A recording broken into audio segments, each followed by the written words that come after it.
এই 12 তারিখের ইলেকশন কিন্তু খুব ক্রিটিক্যাল। অনেক সময় অন্য ইলেকশন হয়েছে আরও, বাট এই 12 তারিখের সঙ্গে বাংলাদেশের সঙ্গে সবচেয়ে সেটা আমরা তো নিজেরাই চাই, বিদেশ সবাই তাকিয়ে আছে সেই সঙ্গে গণভোটে এটা যে আমরা সংস্কার দিকে যাচ্ছি কিনা। এবং এই সংস্কারটা হলো আর একটা ইংরেজিতে কথা রেভলিউশন ফর দ্য বেটার। বিপ্লব বলবো না যে ভালোর কাজ না হয়, বিপ্লব না বলে আমরা তখন এনার্কি বলি, তাই না?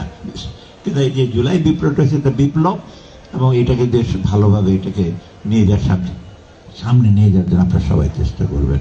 আমি একটু ইমপ্রেসড আপনাদের স্টেজটা দেখে, জেলা প্রশাসক এবং কমিশনার সাহেব তাজুল, আমি দেখলাম যে আর ভোটের গাড়িটা দেখে এই ভোটের গাড়ি নিয়ে আমাদের মধ্যে আলোচনা হয়েছে অনেক রকম কীভাবে হবে।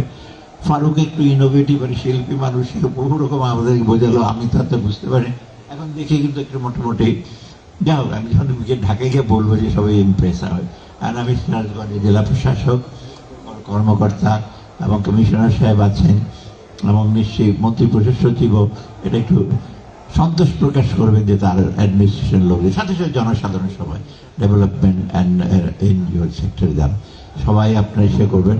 আপনারা আমি মনে হচ্ছে যে আপনারা সবাই একটু উজ্জীবিত, এই উজ্জীবিত থাকার যে স্পিরিটটা একটু ক্যারি করবেন, আর অন্যদেরকে মেসেজটা দিয়ে দেবেন। একটা জিনিস নিজের কাছে আত্মস্থ করে রাখবেন না, ভালো জিনিস নিজেদের কথা আছে ভার্চু। দুধার চকলেটে একাকার হয়ে ওঠা প্রাণ লেয়ার, প্রাণ লেয়ার সম্পর্কের মিষ্টি ম্যাজিক।